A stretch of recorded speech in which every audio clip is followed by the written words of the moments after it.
I'm Grant Martin. I'm a member of the Denver Communists. And tonight I'm giving a presentation on disability and neurodivergent liberation. Before we start, I'm just want to give a disclaimer that I myself am autistic. And for me, that affects my ability to translate my thoughts into words. So I may struggle with that from time to time. And it's also the reason why I'm going to be referring to a script today. So if my voice sounds a bit robotic, just wanted to let you all know why. And I hope that you all can still enjoy and appreciate the presentation and learn something from it. So first off, I want to go over the outline of the presentation. First, I want to talk about the social model of disability and why as Marxist, that's the best definition for us to go by when providing a Marxist analysis of disability and neurodivergent oppression. Then I want to briefly touch up on what neurodiversity is, as well as its two subcomponents, neurotypicality and neurodivergence. And next, I want to talk about examples of systemic ableism, primarily in the US. And I have those examples divided into 4 different sections: in the workplace, economically, socially, as well as some statistics on murder, violent abuse, and imprisonment. And then last but not least, I want to talk about how we as revolutionary socialists can fight for disability and neurodivergent liberation, including how it benefits the entire working class, 15 demands for us to rally behind, as well as tactics to include in their praxis. And shortly, just let me get my script loaded on my phone. And without further ado, let's get started. So first, I want to talk about the social model of disability and why it's the most efficient definition for Marxist analysis. The social model of disability states that the distinction between a person and their environment is artificial. People aren't only inherently disabled, they're disabled in the environment they live in. This model analyzes disabled people in relation to their material conditions, which as Marxist is an essential component of our analysis and work. A few examples of this model in practice are that a person with a mobility impairment is not just inherently disabled, but also disabled in a society and environment that functions assuming that everyone can fully move both of their legs without any issue. A person with a An autistic person is not cognitively disabled, but also disabled in an environment that assumes everyone is capable of following the social and behavioral norms of the capitalist-dominated status quo. And last but not least, capitalist society assumes and therefore only accounts for people who are able-minded and able-bodied enough to sell their labor to the bourgeoisie. People aren't inherently disabled under capitalism. They're disabled in capitalist society, which neglects their needs to prioritize profit. Next, I want to briefly go over what the term neurodiversity means, as well as its subcomponents, neurotypicality, and neurodivergence. Neurodiversity is the concept that brain differences are natural variations, rather than disorders, deficits, or diseases needed to be cured. Often, the span of neurodiversity can be divided into 2 subgroups, those who are neurotypical and those who are neurodivergent. Knowing this division is essential for material analysis of ableism towards neurodivergence. Neurotypicality describes people whose brain functions, ways of processing information, and accompanying behaviors are seen as ideal and the norm of capitalist society, while neurodivergence describes people whose brain functions, ways of processing information, and accompanying behaviors differ from those who are neurotypical and are against the norms of capitalist society. Talking a little bit more about neurodivergence now, it includes but isn't limited to those with neurological conditions such as autism, ADHD, dyslexia, etc. It also includes those who self-diagnose themselves with a neurological disorder and anyone who self-identifies as neurodivergent. There's many valid reasons for the inclusion of the last 2, including barriers neurodivergent people face while seeking a diagnosis. These include but aren't limited limited to sensory and emotional triggers of the environment of healthcare facilities, as well as financial barriers as a consequence of the for-profit healthcare system we still live under in the US. Now I want to discuss and provide examples of how disabled and neurodivergent people are oppressed primarily in the US under capitalism. Inside the capitalist workplace, workers have no control over their workplaces, and in most cases are expected by the bosses to rigidly perform the same task in the same way at the same rate. For neurodivergent and disabled folks, this is especially distressing due to that many struggle with issues related to sensory overload, different methods and speeds of information processing, motor skills, etc., which are often disregarded by their bosses and have their job security threatened if they can't work at their demanded pace. In modern day capitalism, more of the working class's labor has shifted from physical labor industries into service industries. Workers in these fields are expected to universally put their emotions and individuality aside to follow rigid workplace social norms, also known as acting professionally. For neurodivergent people, this is especially difficult because many struggle with social skills, information processing, and speech impediments, etc. Those with sensory issues may also struggle and have their communication skills affected by workplace lighting, norms related to posture, wearing uniforms, or adhering to a dress code, etc. Under the Fair Labor Standards Act, managers can actually pay disabled workers who aren't as productive as their able-bodied counterparts sub-minimum wage, making them targets of further exploitation.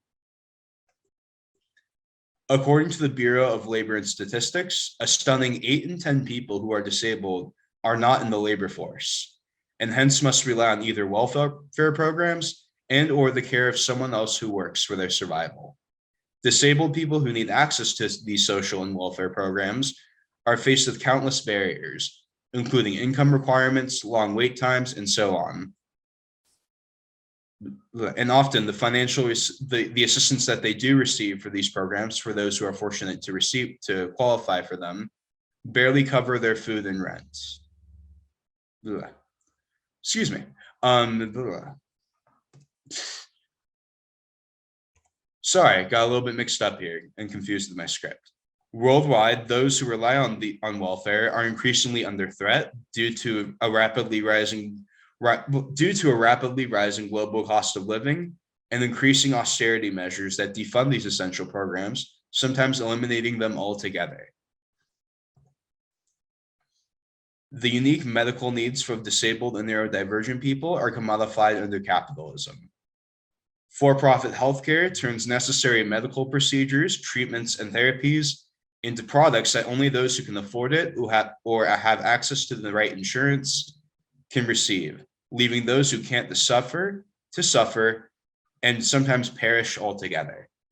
Private companies profit off marketing and selling products and services to neurodivergent people that help them navigate a society that oppresses them, which sends the message that neurodivergent people don't need their underlying needs met and instead just need to buy and consume the right products. Additionally, the lack of access to work and welfare for disabled people intersects with the oppression of women and those assigned female at birth. The AFAB-dominated sphere of domestic caregiving must take on the additional toll of caring for the disabled alongside children and elderly, for no pay and compensation for their work. Under capitalism, research on disabilities and neurological conditions is done primarily for the development of more products, so private companies can profit off their differences, oppression, and suffering. Additionally, research for neurological conditions is often focused on attempting to find cures for them rather than accepting them and meeting their underlying needs. A perfect example of this is the infamous nonprofit Autism Speaks, who spends millions of dollars trying to find the cure for autism and running promotional campaigns demonizing autism as a disease that desperately needs a cure. Neurodivergent children are also at risk of being pushed into abusive therapies such as ABA therapy to be conditioned into behaving in ways socially accepted by the bourgeois status quo, rather than meeting their underlying needs and accepting who they are authentically.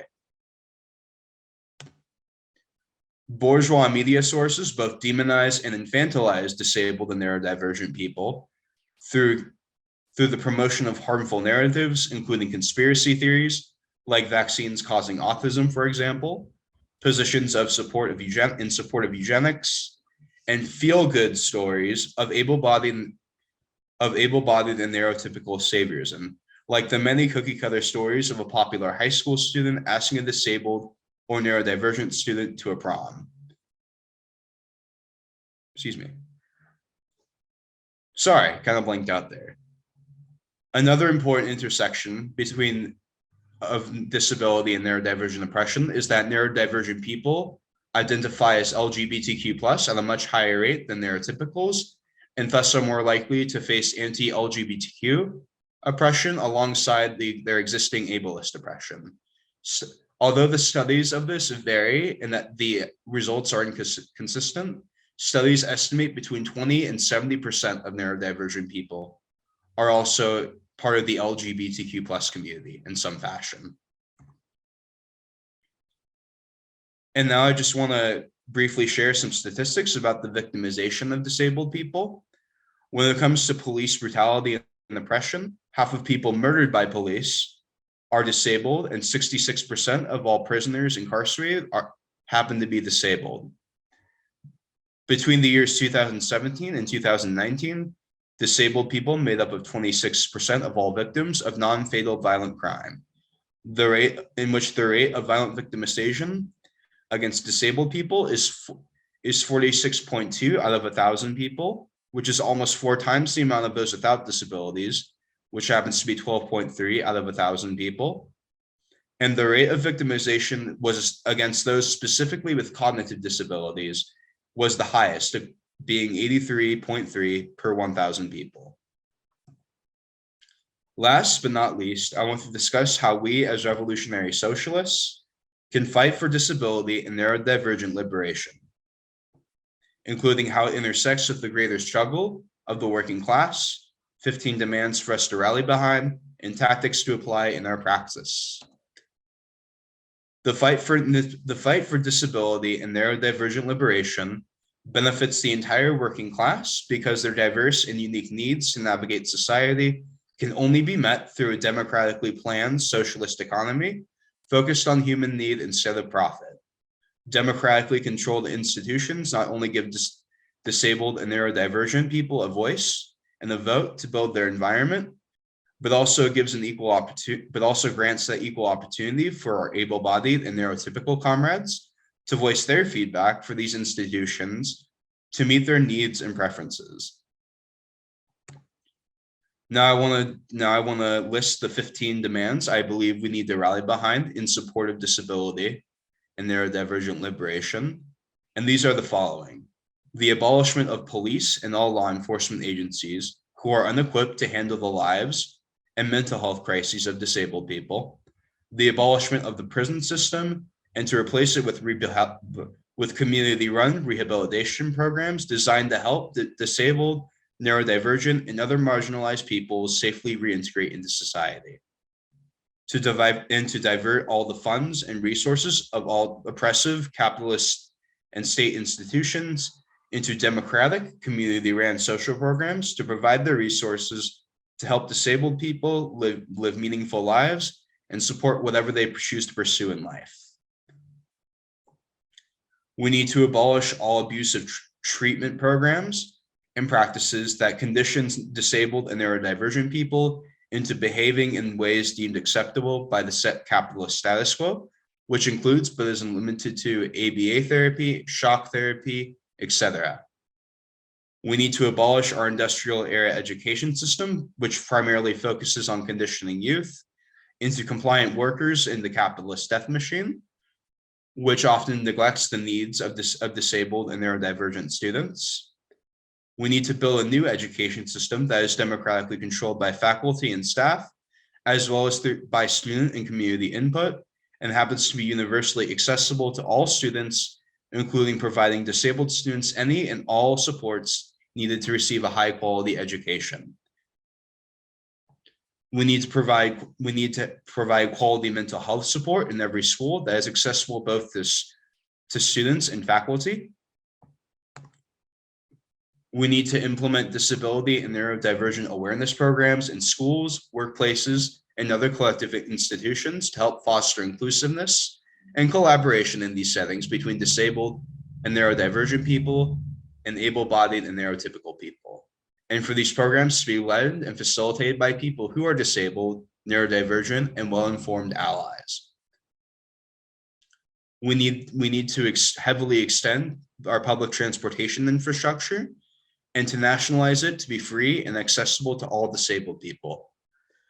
We need all new buildings and infrastructure to be constructed with the universal design principle, which means that they are accessible and navigable to all ages and disabilities, as well as the modification to existing buildings and infrastructure to implement these accommodations as they are needed.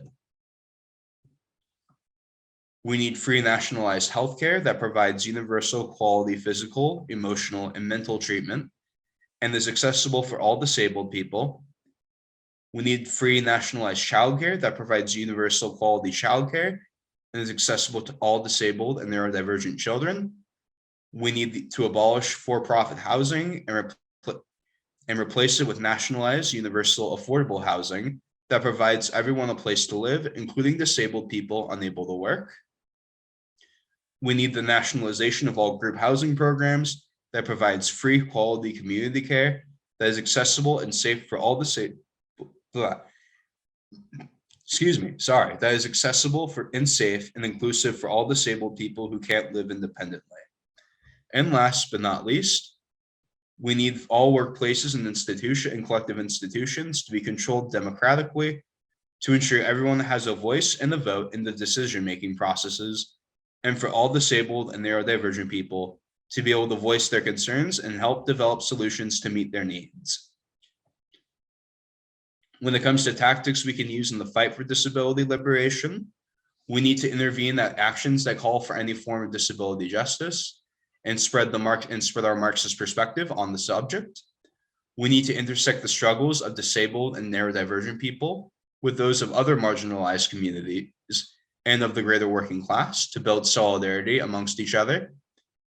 We need to continue providing the education of the Marxist politics of disability and neurodivergent liberation through our propaganda, meetings, and written material. We need to make our education material and propaganda as accessible to disabled and neurodivergent people as possible. And some examples of this could be writing image descriptions of our social media posts and propaganda for users with vision impairments, providing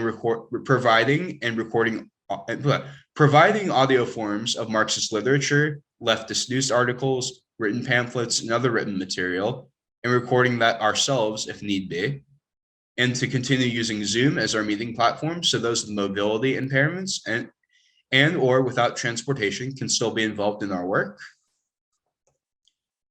We need to create disability and neurodivergent friendly environments at our live actions whenever possible.